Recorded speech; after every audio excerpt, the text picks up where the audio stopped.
आप सब मीडिया के भाइयों का, साथियों का धन्यवाद कि हमेशा आपने हर संघर्ष के अंदर जो भी नौजवान राजस्थान में राजनीति करता है उसका साथ दिया। विशेष रूप से राष्ट्रीय लोकतांत्रिक पार्टी के हर संघर्ष में आप साथ खड़े मिले।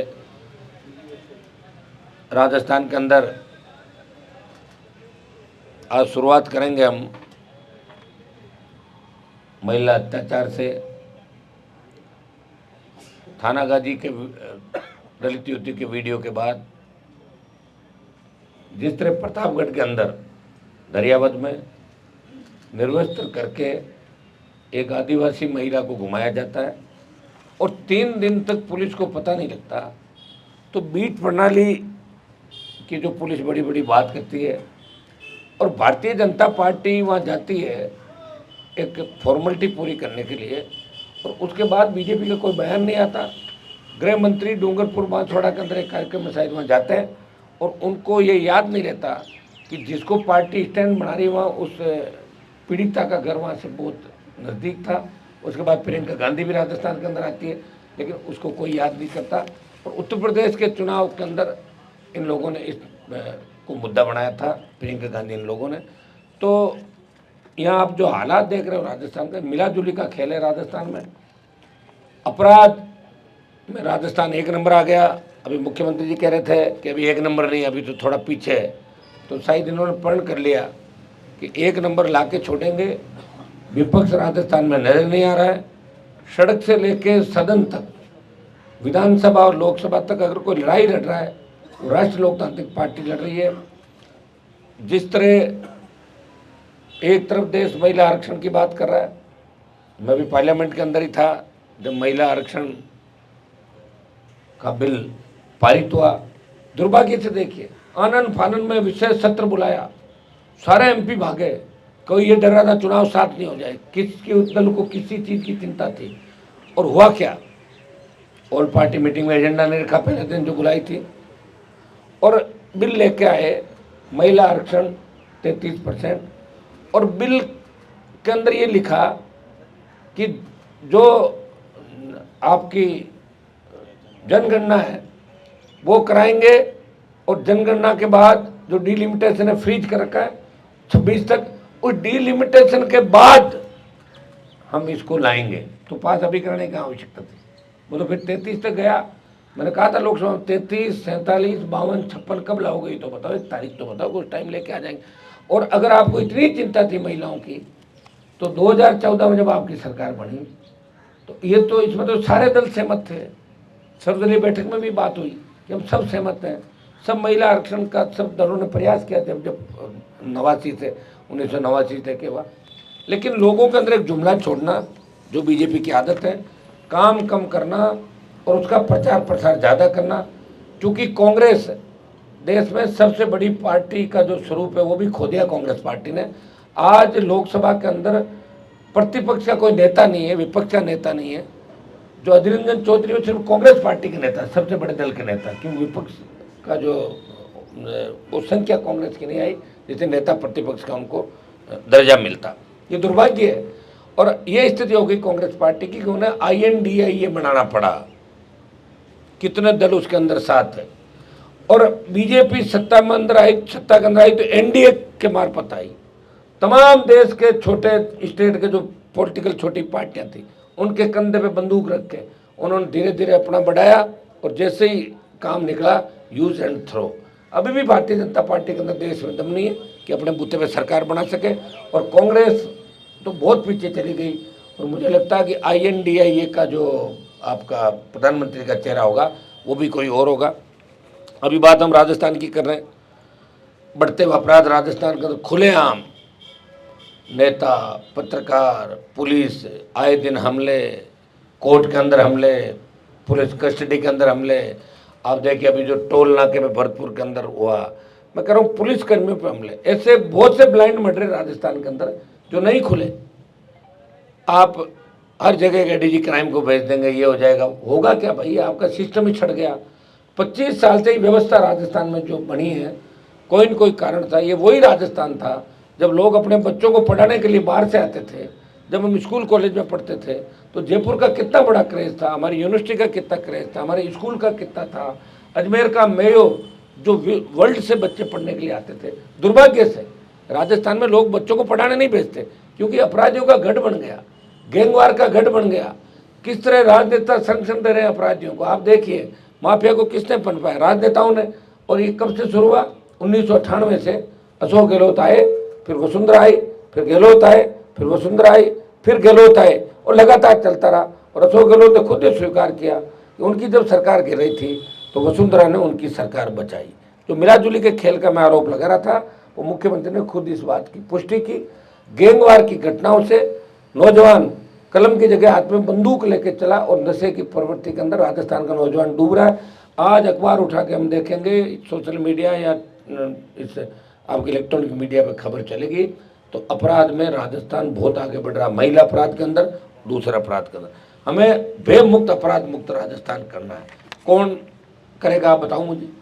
बीजेपी आ गई, मोदी की रैलियां हो जाएगी, अमित शाह रैली कर लेंगे, कांग्रेस में राहुल गांधी आ गए, और लोग आ जाएंगे। ये तो वही लोग हैं जो पहले थे। तो इनमें नया क्या हो जाएगा बताओ। हमें नया राजस्थान चाहिए, हमें ऐसा राजस्थान चाहिए कि हमारी बहन बेटी रात को 12 बजे सड़क पर निकले, मजा ले, कोई सामने देख ले। हमें ऐसा राजस्थान चाहिए जहाँ किसी नौजवान को बेरोजगारी से तंग आके खुदकुशी नहीं करनी पड़े। हमें ऐसा राजस्थान चाहिए कि कर्जे के बोझ के तले किसी किसान को आत्महत्या नहीं करनी पड़े। हमें ऐसा राजस्थान चाहिए जहाँ टोल नहीं देना पड़े आपको। हम रोड टैक्स दे रहे हैं, पेट्रोल डीजल की बड़ी कीमतें 100 रुपये तक दे रहे हैं, फिर भी टोल टैक्स देना पड़ रहा है।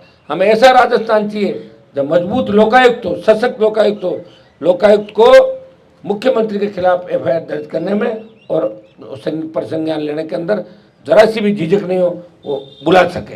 हम ऐसा सशक्त लोकायुक्त राजस्थान के अंदर चाहिए। कितने नेताओं में भ्रष्टाचार के आरोप लगे राजस्थान में, आप बताइए। लास्ट में क्या होता है, मुख्यमंत्री जाकर पैर पकड़ लेते हैं, दिल्ली से फोन आ जाता है, नेता बच जाते हैं, करोड़ों अरबों खरबों कमाए। एंटी करप्शन ब्यूरो बना रखा आपने, कितने अधिकारी पकड़े गए। आवेदन स्वीकृति नहीं दे रहे हो आप, कलेक्टर एसपी को फील्ड पोस्टिंग दे रहे हो, कैसे ठीक हो सकता है। एक व्यक्ति अगर ट्रैप होता है और फिर किसी जिले में जाकर कलेक्टर एसपी लगता है, वो कैसे ठीक हो गया, किसने कह दिया। ऐसा सिस्टम होना चाहिए कि जो ट्रैप हो जाए, पकड़ा जाए, जब तक उसका फैसला नहीं, उसको पोस्टिंग नहीं मिले। और इसके लिए विशेष अदालतें राजस्थान के अंदर एसीबी का कोर्ट जरूर बनाए, लेकिन और ज़्यादा संख्या में बढ़ के जल्दी से मुकदमों का निस्तारण हो, ऐसी व्यवस्था स्टेट के अंदर होनी चाहिए। भ्रष्टाचार को तो खुद पनपा रहे। बजरी माफिया राजस्थान के अंदर आया, कोई नहीं बोला बजरी माफिया के खिलाफ। आरएलपी ने संघर्ष किया, 11 बड़ी रैलियां करी। हम ईडी दफ्तर के अंदर भी, हमारे पास कुछ कागजात नहीं मिले थे और हम जा रहे हैं कि ईडी दफ्तर के अंदर कुछ कागज मिल गए हमें।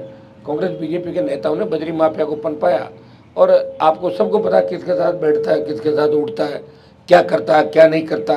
चप्पल नहीं थी उसके पास, आज अरबों खरबों में खेल रहा है, सरकारों को खरीदने की बात कर रहा है, टिकट खरीदने की बात कर रहा है, और नेताओं के साथ पार्टी करता हुआ, लंच डिनर करता हुआ नजर आएगा दिल्ली की होटलों में, दुबई में, दूसरी जगह जयपुर के अंदर। किसने पनपाया बजरी माफिया को, वसुंधरा ने, अशोक गहलोत ने संरक्षण दिया। ये हमारे संघर्ष का ही परिणाम है कि कुछ बजरी माफिया से राहत मिली राजस्थान को। किसी ने लड़ाई नहीं लड़ी बजरी माफिया का, एक आध कोई आंदोलन करता था कोई नेता और वो उसके घर लिफाफा पहुंचता था और वो दूसरे दिन ठीक हो जाता था। यही चला इस स्टेट के अंदर। हमें इसको ठीक करना है, चाहे बजरी माफिया हो, चाहे भू माफिया हो, पर्यटन माफिया हो। जिस शहर के अंदर हम बैठे हैं उसमें आप देख सकते हैं कितने भू माफिया पनप गए कि पूरा अमानी सागर नाला ही खा गए। क्या हुआ बताओ मुझे।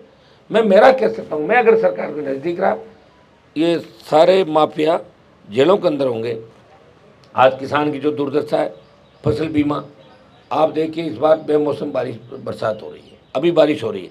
ये बारिश अगर 1 महीने पहले होती तो बहुत बम्पर पैदावार राजस्थान के अंदर होती। प्रीमियम काट लेते हैं फसल बीमा कंपनियां, उसके बाद मिलती नहीं, प्रयास करते हैं कौन था क्या था, कंपनी कर्मचारी छोड़ देती है वहाँ जिला मुख्यालय पे, उसका नंबर कभी ऑफ आता, पकड़ के भी लाते हैं, वो कह रहे साहब हम क्या करें, दिल्ली चले गए, बाहर चले गए। ये बड़ी मोटी रकम यहाँ मुख्यमंत्री, बड़े जो मंत्री होते हैं, यहाँ तक इनकी पहुँच होती है और दिल्ली तक पहुँच होती है, तो इनका कुछ नहीं बिगाड़ सकते। जनता की गाड़ी कमाई लेके चले जाते हैं और जनता वेट करती रहती है। आज किसानों पे देश में कितना बड़ा कर्ज है। हाँ, कांग्रेस ने कहा किसानों का कर्जा माफ़ करेंगे, सही बात है, कांग्रेस को कर्जा माफ़ करना चाहिए, लेकिन देश के किसान का कर्जा भारतीय जनता पार्टी माफ़ करे मिलके। और स्टेट गवर्नमेंट जहाँ जाके वो बैठ के एक पूरा बैठ के इसका मसौदा तैयार हो कि एक बार देश के किसान को बचाने के लिए उसका कर्जा माफ़ करना चाहिए, क्योंकि धन्ना सेठों के 3 लाख करोड़ से ज़्यादा के कर्जे पिछले सालों के अंदर कांग्रेस और भारतीय जनता पार्टी की जो गठबंधन की सरकारें थी, इन्होंने पिछले सालों के अंदर देश के अंदर उद्योगपतियों के कर्जे माफ़ किए। तो किसान का कर्जा माफ़ होना चाहिए। जिन मुद्दों को लेकर राष्ट्रीय लोकतांत्रिक पार्टी हमेशा लड़ाई लड़ रही है। आज ओबीसी आरक्षण की बात करूं, या ओबीसी आरक्षण जो आपके स्टेट के अंदर बात चली थी, विसंगतियाँ थी, उसके अंदर 18 के अंदर वसुंधरा की सरकार में जो आदेश था 22 तक चलता गया, लेकिन कांग्रेस के कुछ नेताओं ने पॉलिटिकल श्रेय लेने के लिए यहाँ गवर्नमेंट हॉस्टल चौराहे पे बैठे इधर उधर मिलेबल सीएम के सेक्रेटरी से मिलते हैं, वहाँ मिलते हैं, यहाँ मिलते हैं, अखबारों के अंदर अपनी खबर छपाई। कहाँ चले गए वो लोग? अब क्यों नहीं बोल रहे हैं? क्या हो गया? विसंगति दूर हो गई क्या? नहीं हुई। शेडो पोस्ट एक भी नहीं भरी गई, विसंगति दूर नहीं हुई। खाली मीडिया के अंदर छपना, सोशल मीडिया पर अपनी बात करना और ये मैसेज देना कि हम ही रहनुमा है ओबीसी के। उन लोगों को मैं कहना चाहूँगा कि उनको याद रखना चाहिए कि क्या कह गए थे, क्या क्या। वसुंधरा अगर गलत ओबीसी के हितों पर कुठाराघात कर रही थी, तो गहलोत सरकार ने भी 5 साल ओबीसी के हितों पर कुठाराघात किया। लोकसभा के अंदर भी हमने ये बात कही थी कि ओबीसी आरक्षण सुरक्षित रहना चाहिए, ओबीसी महिलाओं के अंदर भी ओबीसी आरक्षण लागू होना चाहिए। बातें हमने सारी बातें आप रोज देखते हो। एक सांसद पूरे राजस्थान के अंदर अगर बात सरकार के खिलाफ करता तो एक ही सांसद है, वो नागौर का सांसद है। हमारे ईआरसीपी का जो मुद्दा था, आप देखिए, ईआरसीपी को केंद्र और स्टेट का मुद्दा गलत तरीके से बनाया गया। ईआरसीपी को राष्ट्रीय परियोजना केंद्र सरकार ही घोषित करेगी, स्टेट नहीं कर सकता। स्टेट के पास इतने संसाधन नहीं होते। और राष्ट्रीय शब्द जहाँ लगता है तो राष्ट्रीय शब्द तो वहीं लगेगा जहाँ केंद्र होगा। स्टेट का अलग इश्यू होते हैं। हाँ, स्टेट की कुछ भागीदारी हो सकती है, जैसे प्रधानमंत्री ग्राम सड़क योजना स्टेट का कुछ हिस्सा होता है, ज़्यादा हिस्सा दिल्ली का होता है। सीआरएफ का फंड है, पूरा दिल्ली का पैसा होता है। जहाँ सेंट्रल का नाम आ गया, जहाँ केंद्र का आ गया, चला घुमा फिरा के जल संसाधन मंत्री हमारे राजस्थान से ही है। हर बात कहते हैं गहलोत लागू नहीं करें, ये कहते हैं दिल्ली लागू नहीं करें। हमें क्या करना है इन बातों से? हमें ईआरसीपी के जो 13 जिले हैं, जो ये जीवन रेखा इनकी साबित हो सकती है, पीने के पानी के साथ सिंचाई का पानी, और ये राष्ट्रीय परियोजना प्रधानमंत्री इसको घोषित करे। ये वादा करके भी प्रधानमंत्री चुनाव के समय गए थे कि हम ईआरसीपी को राष्ट्रीय परियोजना घोषित करेंगे। ये प्रधानमंत्री का वादा था और प्रधानमंत्री कल आ रहे हैं जयपुर के अंदर। तो ये कितने एक वादे उन्होंने बहुत किए लोगों से, 15 लाख रुपए खाते में आएंगे, इतने करोड़ नौकरियां लगेगी। ये आपको भी पता है कि कोविड के अंदर 50 लाख लोग इस देश के अंदर चले गए। कितनी गाय लंपी के अंदर चली गई। 100 रुपये दे रहे हो डीजल पेट्रोल के, देने ही पड़ रहे हैं। ज़्यादा कहो तो लोकसभा में खड़े होकर कहते हैं इनके मंत्री कि गाड़ी रखो मत, साइकिल चला लो। ये और कहते इतना दम्भ ये लोग। आपने देखा हो कैसा एक वीडियो इनके मंत्री का आया था, प्रधानमंत्री ने भाषण दिया कि तुम्हारा व्यवहार देखेगी दुनिया, चुनाव को समय बाकी है, इधर का भी देखेगी, उधर का भी। हम लोगों की तरफ इशारा किया, इधर का भी देखेगी और हमारे इधर का भी देखेगी। उनके उधर का तो देख लिया, आप देख रहे हो ना गाली गलौज जो चल रहा है। तो ये मुझे लग रहा है कि प्रधानमंत्री को भी लोग नहीं मानते। बीजेपी के अंदर ये स्थिति हो गई। कार्रवाई होनी चाहिए इस मामले के अंदर। जो कहते हैं वो करते नहीं, उनकी कथनी और करने के अंदर अंतर है। ये हमारा जो भी गंगानगर के अंदर बड़ा आंदोलन चल रहा है, पंजाब हिस्से का पानी नहीं दे रहा है, रोज आंदोलन हो रहा है। गढ़साना रावला के अंदर बीजेपी सरकार में गोलियां चली किसानों पे, कई किसान शहीद हुए। 16 के अंदर गोली चली, किसान शहीद हुए। पंजाब पानी दे नहीं रहा है अपनी जिद की वजह से, और पंजाब में पानी की आवश्यकता नहीं है, फिर भी राजस्थान को पानी दे। तो पंजाब में तो बाढ़ आ गई और राजस्थान को पानी नहीं मिला। इसका मतलब हमारी लीडरशिप कमजोर है राजस्थान की। दिल्ली में भी जो राजस्थान के नेता बैठे जल संसाधन मंत्री, और इनकी कमजोरी है कि दिल्ली तय करता है कि किस स्टेट का हिस्से का पानी कहाँ जाएगा। ये दिल्ली तय करता है, तो दिल्ली को तय करना चाहिए। दिल्ली अपने कामों में व्यस्त है, मर रहे हैं लोग, और वो पानी पाकिस्तान कितना पानी जा रहा है, पाकिस्तान गया पानी, ये चिंता कौन करेगा? हरियाणा पानी आंख दिखा देता है, कौन चिंता करेगा? मजबूत सरकार कहाँ है? मजबूत गहलोत की सरकार तो मजबूत नहीं। सरकार गिराने के लिए प्रयास हुए, अब वो अपनी सरकार बचाने में लगे हुए। एक ही नारा दे दिया, रिपीट कर रहा हूँ, रिपीट कर रहा हूँ। रिपीट नहीं हो रही सरकार कहीं भी। जैसे ही आचार संहिता लगेगी, चुनाव में जाएंगे, तब पता लग जाएगा कांग्रेस की क्या हालत होती है। और भारतीय जनता पार्टी जो बिना विजन के इस चुनाव के अंदर आई, उनको परखा है लोगों ने। बीजेपी का राज रहा राजस्थान के अंदर लंबे समय तक। क्या कर दिया इन लोगों ने?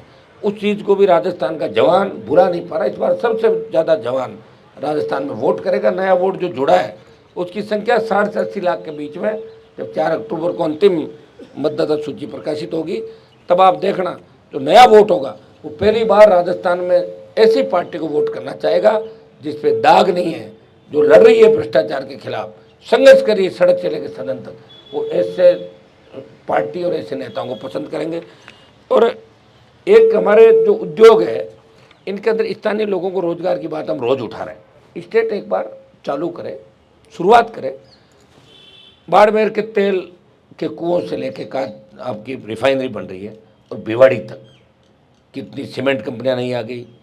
जिंक हो गया, कॉपर हो गया, टंगस्टन था, हर जगह कोयला, गैस, ज़मीन हमारी अधिग्रहण कर ली जाती। भारतमाला में कितनी ज़मीन चली गई, मुंबई दिल्ली एक्सप्रेस वे में कितनी ज़मीन चली गई। हमारे डीएलसी दर कम थी, हमें मुआवजा नहीं मिला। पंजाब के अंदर देखिए पर बीघा मुआवजा कितना है, हरियाणा में पर बीघा कितना है, यूपी में पर बीघा कितना है। कौन जिम्मेदार है इसके लिए? जिम्मेदार सरकार है, जिम्मेदार है, विपक्ष है नहीं। लड़ाई लड़ रही है पार्टी जो आपके सामने बैठी है। हो सकता है कि आप लोग इसमें लगते हैं कि यार कभी थर्ड फंड बना नहीं, तो आपको पता होना चाहिए कि 18 के अंदर भी इस थर्ड फंड ने कांग्रेस को वेंटिलेटर पे और बीजेपी को 70-72 पे धकेल दिया था। उद्योगों में 80% रोजगार स्थानीय लोगों को मिले। प्रदूषण हमारे, ज़मीनें हमारी, बच्चे हमारे तकलीफ पा रहे हैं, ज़मीनें बंजर हो रही है आसपास की, और रोजगार दूसरों को ला के दिया था। इन सब के खिलाफ ये जितने भी जिन मुद्दों को लेकर आरएलपी का गठन हुआ, इनको कांग्रेस भाजपा जिस तरह मिलकर काम करी राजस्थान। कल एक फोटो वायरल हो रही थी जिसमें अशोक गहलोत, वसुंधरा और 2 लोगों की और फोटो थी, कोई एयरपोर्ट की या कोई कार्यक्रम की होगी, किस तरह हंस रहे हैं खिलखिला के और किस तरह ताली दे रहे हैं। इसका मतलब हम वो ये कह रहे हैं कि हम जनता को बेवकूफ़ बना रहे हैं, चिंता मत करो हम सब एक हैं यहाँ के। तो ये हालात राजस्थान के अंदर है। तो इनको ठीक कौन करेगा? अब कोई लोक देवता तो आएगा नहीं राजस्थान के अंदर ठीक करने के लिए, किसी को प्रयास करना होगा। तो एक व्यक्ति प्रयास करा राजस्थान के अंदर। और मैं जब 52 से लेकर आज तक का इतिहास मैंने उठाया, एक व्यक्ति जिसने पार्टी बनाई, उस पार्टी को मान्यता दिलाई, दिल्ली गया, ऑल पार्टी मीटिंग में अगर कोई बैठता पीएम के साथ, वो आपकी ही राजस्थान का एक पार्टी का सांसद है, वो आपके सामने बैठा, ऑल पार्टी मीटिंग में भी राजस्थान की पैरोकारी करता है। विशेष राज्य का दर्जा दो, मेरे राजस्थान में ये करो, मेरे राजस्थान में वो करो, SC ST OBC के आरक्षण को ठीक करो, मानगढ़ को राष्ट्रीय स्मारक घोषित करो, कभी देवनारायण भगवान के मंदिर की जहाँ बात आती है, कभी दूसरे समाजों के जो आर्थिक आधार पर भी अगर आरक्षण की पैरवी करी। तो इस राष्ट्रीय लोकतांत्रिक पार्टी ने आर्थिक आधार पर भी ब्राह्मण, बनिया और दूसरे समाजों को भी आर्थिक आधार पर आरक्षण देने की बात करी थी। सर्व समाज को साथ लेकर हम राजस्थान के अंदर चल रहे हैं। हमें चिंता है ये राजस्थान बचेगा कैसे? अगर नौजवान नहीं बचा तो राजस्थान नहीं बचेगा, नौजवान नहीं बचा देश नहीं बचेगा। पहले किसान बिल ला के किसानों को कमज़ोर किया और अग्निपथ ला के देश के सेना का सम्मान कम किया। सेना के सम्मान में आरएलपी मैदान के अंदर है। 2 लाख जवानों की रैली जोधपुर में करी। लोकसभा मामला कई दर्जन बार उठाया, अब भी उठाया। और मैं विश्वास दिलाता हूं कि हमारी हुंकार की बदौलत पहले अग्निवीर 25% रख के 75 वापिस भेज रहे थे, सरकार बैकफुट पर आई।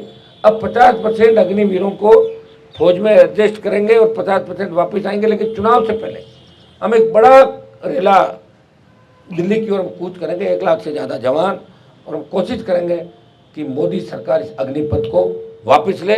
ये हमारा प्रयास रहेगा। राजस्थान में इन बढ़ते अपराध, बेरोजगारी और ये जो हालात राजस्थान का भ्रष्टाचार के बने, इस राजस्थान को जगाने के लिए, इस राजस्थान के प्रत्येक नौजवान, किसान और सर्व समाज को जगाने के लिए राष्ट्रीय लोकतांत्रिक पार्टी एक नई यात्रा की शुरुआत राजस्थान के अंदर कर रही है। यात्रा की शुरुआत हम 28 तारीख को सालासर बालाजी के दर्शन करके और सालासर के अंदर एक बड़ी सभा करके यात्रा की शुरुआत करेंगे। 27 तारीख को यात्रा की शुरुआत होगी। उसके बाद श्राद्ध पक्ष लग जाता, आप जानते हैं सारी बात है। और 2 दिन 3 दिन का बीच में हम गैप देंगे। पहले दिन हमारी शुरुआत होगी और उसके बाद नई जो यात्रा का रूट होगा वो हम आपको सारा जारी कर देंगे। लेकिन 28 तारीख से यात्रा का नाम होगा सत्ता संकल्प यात्रा व्यवस्था परिवर्तन के लिए। सत्ता संकल्प व्यवस्था परिवर्तन के लिए इस प्रदेश में हम सत्ता का संकल्प लेंगे, व्यवस्था को बदलना है। गरीब आदमी को आज़ादी के 75 साल बाद थाने तहसील कचहरी में जाए तो उसको मान सम्मान मिले, किसी गरीब को दुत्कार के थानेदार तहसीलदार बाहर नहीं निकाले।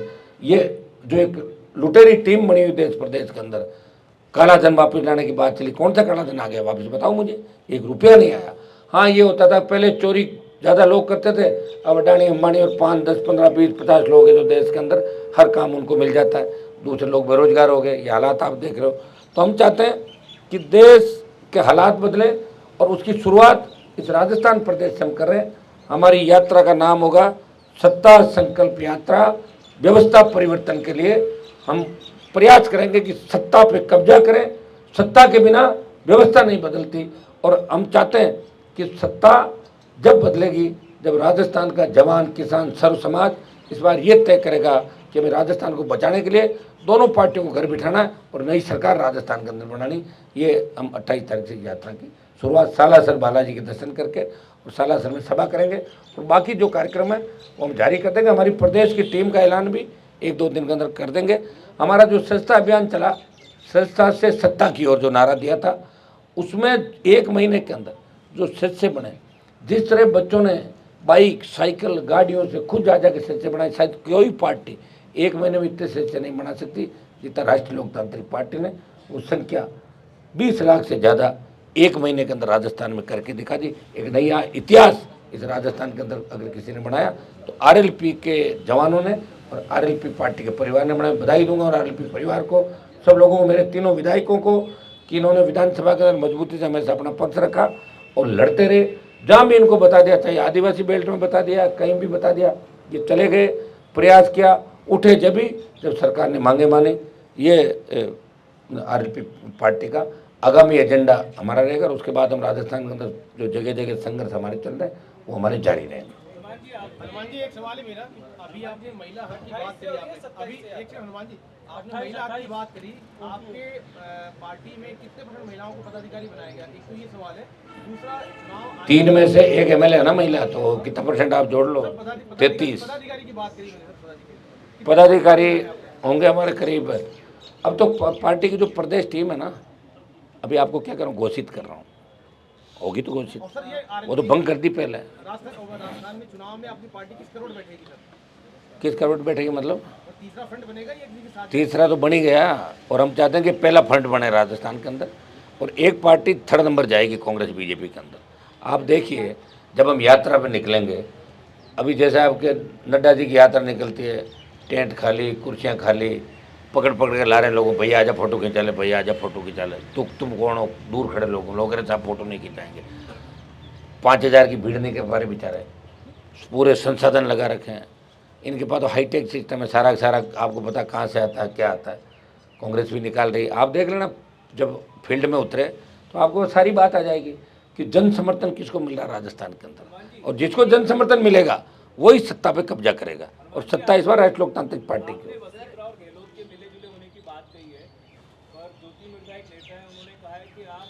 वो इसके बारे में जो आप जिस नेता का सुन तो लो मेरी बात, आप ऐसा मेरी बात सुन लो, ऐसे आप हर किसी की बात मत करो।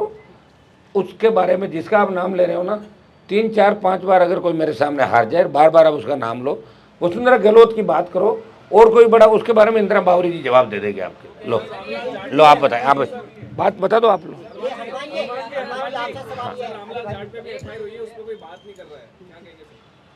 अब एक बार देख लेते हैं FIR मंगा के, बात कोई नहीं करेगा, हमें ही करनी है। चाहे मेरी बात सुनो, चाहे किसी भी FIR, आपको पता है कि इस प्रदेश में जब एनकाउंटर हुए मर गए थे क्या लोग? बोले तो नहीं, हम ही बोले थे, सलाखों में पीछे डलवाया।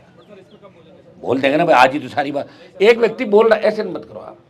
मैं कह रहा हूँ कई बार तो हम बोलते हैं तो दिखते ही नहीं है, ये भी ध्यान रखो आप लोग, ठीक है?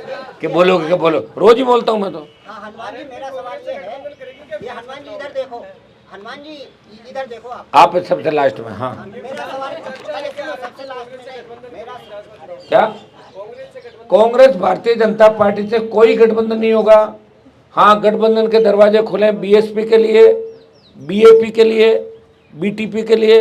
अन्य मजबूत अगर नेता किसी इलाके के अंदर है, उनका जनाधार है, उनका अगर दूसरी पार्टियों में दम घुट रहा है या दूसरी पार्टियां उनका सम्मान नहीं कर, उन लोगों से कांटेक्ट है हमारे। आरएलपी पार्टी, अब आप रोज देखोगे कि आरएलपी में हर दिन मजबूत लोग जो स्वाभिमानी वो आरएलपी ज्वाइन करते हुए दिखेंगे आपको। हनुमान जी मेरा ये सवाल था हनुमान मेजवाल जी, सुनिए इधर एक मिनट। अभी आपने जो बद्री माफिया के नाम पे जो लीज धारक है लीगली, उसके विरुद्ध बड़े जोर शोर से आपने आंदोलन किया अलग अलग क्षेत्र में, और बाद में आपने आवाज अपनी मंद कर ली। आप डर गए या मैनेज हो आप गए? सुनो मेरी बात, तो बद्री माफिया को पूछो ना क्या हुआ, कहाँ लीजिए उसकी, अरे लीजिए कहाँ है, मैनेज तो मेरी बात सुनो, ऐसा ही लीजिए ख़त्म हो गई, करवा दी ना उसकी, और मैं क्या करवाता, तो लीजिए वापस ले लेता सारी। अब तो जब मेरी कलम चलेगी ना, उसके बाद जो बद्री माफिया का गुरु है उसको पूछ लेना वो कहाँ था, तो जेल ही है, सेंट्रल जेल, भेज दूंगा। टाइम लगता है साहब, मेरी आवाज़ में उतना ही दम है। मैं ईडी के अंदर जो कागज़ दे रहा हूँ उसमें बीजेपी कांग्रेस के कई नेता न पाएंगे आप। अच्छा हनुमान जी, आपके लिए सेक्युलरिज्म कितना महत्व रखता है? मेरे लिए तो सारी चीज़ महत्व रखती है। आप इसके बारे में बताइए। मैं तो कह रहा हूँ हर चीज़ मेरे लिए महत्व रखती है। ऐसा है, आरएलपी पार्टी का गठन है, वो हम सबका सम्मान करता है। आप मुझे कोई वैसे सवाल पूछे किसी मामले, तब मैं बताऊंगा कि इस मामले में क्या क्या बताएं आप। तो मेरे लिए तो सारी चीज़, मैं कह रहा हूँ मेरे लिए ही महत्व रखता है। इसलिए इस राजस्थान का जो मान सम्मान इस देश में हनुमान बेनीवाल नहीं बढ़ाया। नेता बड़े बड़े होंगे लेकिन पार्टियों के गोद में बैठे, इसका पटका उतारा, इसका पटका पहन लिया। कोई झंडा हरियाणा का लेके घूमते थे, कोई यूपी वालों का, कोई झंडा छोड़ गए, डंडा छोड़ गए, पीछे लेके डोलते थे। मैंने प्रयास किया और बच्चों को एक दिशा दी राजस्थान के अंदर। और देखिए, ये हनुमान बेनीवाल की पार्टी जिसके साथ फ़ोटो खिंचा, एक आदमी आया मेरे पास कि साहब मेरे को आपसे काम है। मैंने कहा क्या काम है, कि मैं सिर्फ फ़ोटो खिंचाना चाहता हूँ आपसे। मैंने कहा उससे क्या होगा, कि उससे बीजेपी में मेरी स्थिति ठीक हो जाएगी, कि नहीं तो हनुमान जी के पास जा रहा हूँ। और हो गया उसका काम, खिंचा ले मेरे साथ फ़ोटो खिंचाने से। अगर बीजेपी में तेरी स्थिति ठीक है तो खिंचा ले फ़ोटो, मैं तो रेडी बैठा हूँ। है लोग ऐसे मन से कहते हैं मुझे। प्रधानमंत्री नरेंद्र मोदी आ रहे हैं, मंच से लेकर सारी व्यवस्थाओं का जो संचालन है महिलाएं कर रही है, आपको क्या लगता अच्छी है बात है ना, संदेश जाएगा? अच्छी बात है। मैं ये कह रहा हूँ महिला आरक्षण के तो पक्ष में ना हम लोग, हमने कह तो दिया ना, लेकिन ये आरक्षण मिलेगा कब ये तो बताओ।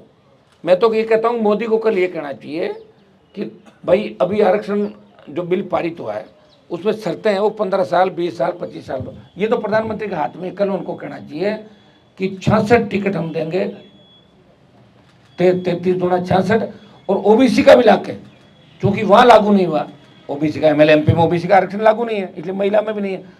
और ओबीसी के हिसाब से वो कहते हैं कि इतनी हम देंगे ओबीसी को, तो 125 सीट की कल डिक्लेयर कर देना चाहिए उनको, तो एक मैसेज जाएगा कि प्रधानमंत्री ने ये कहा। चूंकि अभी संवैधानिक रूप से आरक्षण लागू नहीं हुआ, समय लगेगा। वो तो हमने एक जुमला छोड़ा था वोटों के लिए, जो हमेशा उनकी आदत है जुमला छोड़ने की। वो ये कहते हैं कि 66 टिकट तो दूंगा मैं, 33% जो है 66, और ये दूंगा ओबीसी के। प्रधानमंत्री को कहना चाहिए, उनके तो हाथ में, जैसे मेरी पार्टी का टिकट देना अभी हम सब लोग बेटा हमारे हाथ में। और मैं आपको ये वचन दे सकता हूँ कि इस बार महिलाओं युवाओं को आरएलपी सबसे ज़्यादा टिकट देगी राजस्थान के। हनुमान जी, आपने अभी कहा कि सत्ता के बिना जो है व्यवस्थाओं में बदलाव नहीं हो सकता।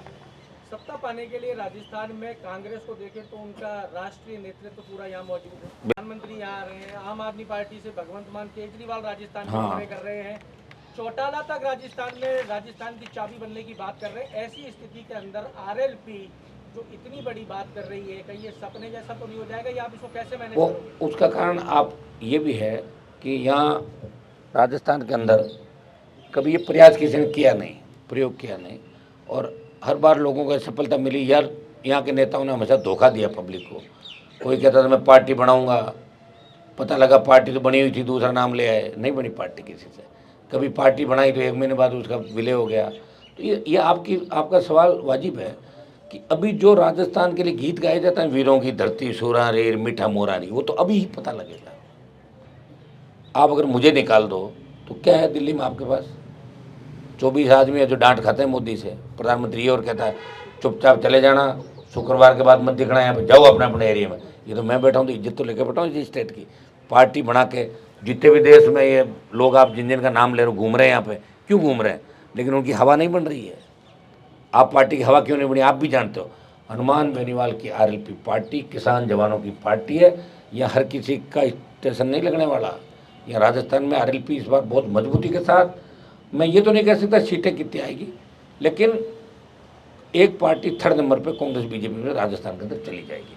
अगर हमारे साथ बसपा और ये गठबंधन में आ जाते हैं तो हमारी बहुत साउंड स्थिति राजस्थान के अंदर होगी। आप देखिए नेताओं में कहाँ दम है।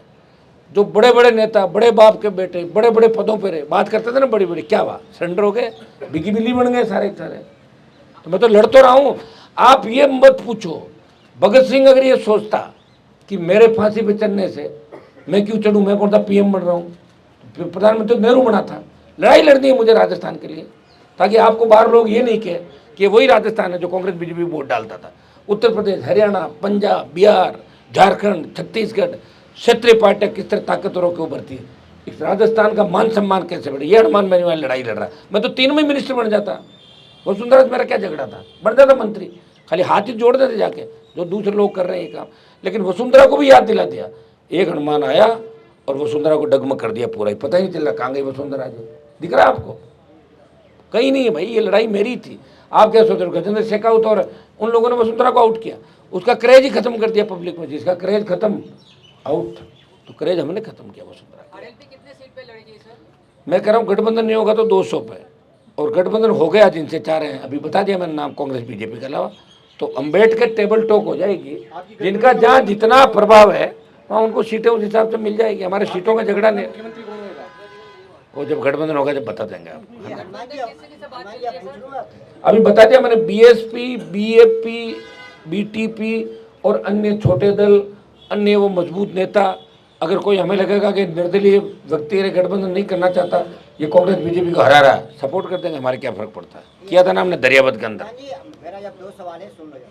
पहला सवाल तो ये है कि जब अब्दुल कलाम राष्ट्रपति थे तो उन्होंने बोले थे कि देश में 2 ही पार्टी होनी चाहिए, और जो पार्टियां जो हैं वो देश के राज्य को विकास के लिए बाधा उत्पन्न करता है। पहला सवाल तो ये। दूसरा सवाल ये है मेरा कि आपकी भी पार्टी और पार्टी के जैसे परिवारवाद की ही पार्टी कही जाएगी, क्योंकि आपके परिवार ही जुड़े हुए हैं इस पार्टी से, तो कैसे आप जनहित मुद्दे उठा पाएंगे? वो उसका जवाब भी दे दूँ मैं। ये मेरे छोटे भाई एमएलए हैं, अगर मैं इनको चुनाव नहीं लड़ाता या मेरे परिवार से नहीं लड़ाता तो खींवसर की सीट में हार जाता। सीट बचाने के लिए ददीची ने क्या किया था आपको पता है? हड्डियों का दान किया था। जब लगा ना भाई अब तो राक्षसों को मार ही नहीं सकते, तो मेरे हड्डियों को ले लो, बचाना देवताओं को। मुझे आरएलपी पार्टी को बचाना था। अगर मैं खींवसर में हार जाता तो आरएलपी को कौन बोलने देता? आप ये सवाल पहले करते। तो इसलिए परिवार के अंदर छोटे भाई को, लेकिन आपको पता है कि सारा जो काम है, मेरे तीनों विधायक मुझे पूछे बिना कुछ भी अलग से नहीं करते। दुख सुख के अंदर मेरे साथ खड़े। सारी पार्टियां टूट गई थी, ये बैठा है ना मेरे सामने, कभी बाड़ाबंदी के अंदर नहीं रहते। हाँ, साथ हमने जिनको कमिटमेंट किया उनको साथ दिया, हमने ऐसे ऐसे लोगों का भी साथ दिया। मैदान छोड़ के भागे, लेकिन हम साथ खड़े रहे, हम नहीं भागे। जिसका हाथ पकड़ लिया बीच में, उसका हाथ कभी भी नहीं छोड़ा। और आपने रही दूसरी बात अब्दुल कलाम की, ये उनकी सोच होगी कि 2 ही पार्टियाँ होनी चाहिए, तो उनके हिसाब से थोड़ी चलता है सारा। वो तो हर व्यक्ति का अलग विचार है, आपका अलग विचार है। ऐसे कोई कहते 2 ही चैनल होने चाहिए, 2 ही अखबार होने चाहिए, बाकी क्या करेंगे फिर? वो प्रधानमंत्री आरएलपी से डरे हुए हैं, बार बार इसीलिए आ रहे हैं। प्रधानमंत्री 2013 में खींवसर में 2 मीटिंग करके गए थे। जमान जब तो हुई थी बीजेपी की मेरे सामने, 2013 के एमएलए चुन, गुजरात के सीएम थे उस समय। सचिन पायलट की चुप्पी पे क्या बोलेंगे? वो तो अभी छात्र संघ चुनाव को लेकर जो हमने आंदोलन किया, और उसमें उनको बोलना चाहिए था। मैं तो मैसेज कर, मेरी बात तो उनसे होती नहीं आजकल, क्योंकि जब से उन्होंने कहा नहीं भाई मैं तो कांग्रेस में ही रहूँगा, पहले तो बड़ी बड़ी बात करते थे। अब जो भी उनकी मजबूरियाँ रही, राजनीतिक मजबूरियाँ, मेरा कोई इनसे इतना संपर्क नहीं, मैं उनके साथ थोड़ी पढ़ा हूँ स्कूल कॉलेज में। मेरे दोस्त वैसे दोस्त हैं, बचपन से मैं साथ नहीं रहा। उनकी क्या मजबूरियाँ रही होगी वो तो वही जानते हैं, या अशोक गहलोत जानते होंगे, 2 ही व्यक्ति जानते हैं, और या फिर बीजेपी के लोग जानते होंगे। वो तो कईयों को बता दिया ना, फौजमार कप्तान अशोक गहलोत भी है, सचिन पायलट भी है। फौजमार कप्तान वो होता है जो अपनी फौज को मारता है। उनके लिए जो लोग लड़ते रहे, आप देखना ज़्यादातर को टिकट नहीं मिलेगी। हनुमान जी, कितनी पार्टी अभी आपसे गठबंधन करने के लिए इच्छुक है? बहुत भाग रही है, खौर एनडीए, इंडिया। दिल्ली में तो मेरे को सोने ही नहीं दिया, एक जाए इंडिया तो आ जाए आपका एनडीए, वो जाए तो वो आ जाए। मैं बहुत परेशान हुआ पिछले दिनों से, इनको झेल रहा हूँ लोगों को, लेकिन फिर भी खड़ा हूँ मजबूती के साथ। अभी आपने बीएसपी का नाम लिया, इनमें वो मैं कांटेक्ट में, मेरे कांटेक्ट में है वो लोग, प्रयास कर रहे हैं हम लोग। मैंने पिछली बार भी कहा था कि बीएसपी से गठबंधन नहीं हुआ, मेरा गठबंधन मैंने प्रयास किया था। कल को लोग ये नहीं कहते कि हनुमान बेनीवाल ने प्रयास नहीं किया। मैं पूरा प्रयास कर रहा हूँ। आप देख रहे हैं कि हमेशा हर मंच से भी मैं बात करता हूँ, आपके सामने भी बात हमेशा कहता हूँ। लेकिन ये जो हमारी यात्रा है, इससे राजस्थान में बहुत बड़ा बदलाव होगा। और जब यात्रा को आप चलता हुआ देखोगे तो आपको खुद को महसूस होगा कि राजस्थान बदल रहा है। पूरे राजस्थान में निकालेंगे? पूरे राजस्थान में। ये आम आदमी पार्टी के साथ बात होगी? आम आदमी पार्टी वालों को वैसे तो मेरे भगवंत मान से दोस्ती है अच्छी, लेकिन मेरी गठबंधन के बारे में किसी तरह की बात उनके साथ नहीं हुई। अभी तो एक बार हम, चूंकि श्राद्ध है ना, 28 को हम यात्रा करेंगे और उसके बाद नेक्स्ट जो 1-2 दिन का ब्रेक देके हम बात कर लेते हैं। उसके जो भी प्रभारी होंगे से उनकी आज हम करके आपको बता देंगे। 28 से यात्रा चलेगी और 150 से 200 विधानसभा क्षेत्रों में ये यात्रा हम पूरी करेंगे राजस्थान।